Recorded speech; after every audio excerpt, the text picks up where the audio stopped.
one of the places where there's a way to communicate some of these things is through News from Native California. Yeah. How did that start? How did that, what's the genesis of that? News from Native California is now 25 years old. Yeah, This is its wow. 25th year. It's a a quarterly magazine that, well, it started out, Fred Cody was a center of Berkeley. There was another center of Berkeley, and this was David and Vera Mae Fredrickson. They lived at the corner of Parker Street and Millville. And David was an anthropologist. He was an archaeologist at Sonoma State. And Vera Mae was working at what was then the Lowy Museum, the Hearst Museum, and she got fired for some reason that I have conveniently and publicly forgotten. Yeah. And she was looking for something to do. And at that time I was, this was a time before computers. This was a time before the internet. So there was no, and these Indian communities in California were all isolated from one another. They were, and you were forever hearing that some wonderful thing had just gone on. There was just this wonderful gathering of people up in Eureka.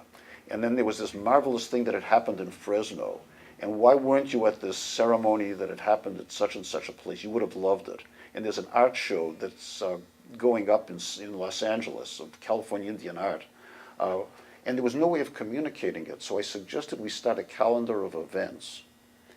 And that we just have a mailing list of our friends. And I said, well, Vera Mae, why don't you start a calendar of events?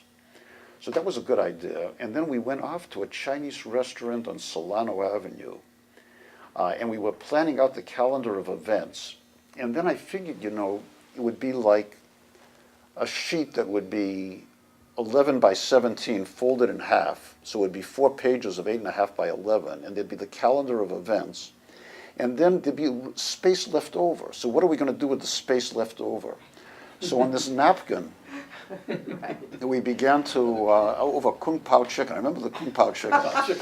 On this napkin, we began to outline what we should do with the space. And the space was going to say, well, we've got Frank Lapina's a Wintu artist. Let's get Frank to write an art column.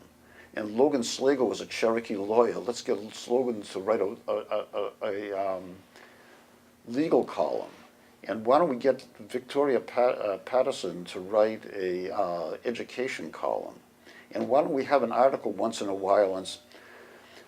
And I once had the founding napkin. I mean, I've lost I can't find it anymore. The founding napkin is gone. I mean, maybe the Kung Pao chicken stains ate it or something.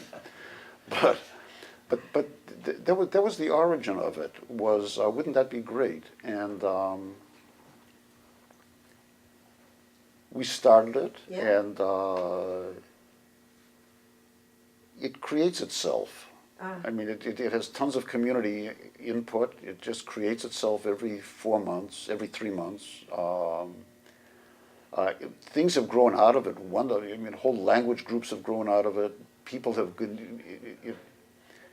basketry groups have been supported by it. I mean, it's become a news vehicle for things. It's introduced people to one another. Whole art groups have come out of it. There's a separate editorial staff for that?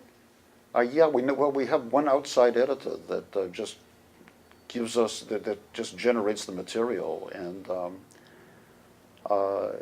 then we do it in-house. We publish it in-house. How many members are there? There are about 3,000 subscribers and another 1,500 or so that buy it off newsstands, and so it manages itself, yeah? Of course not.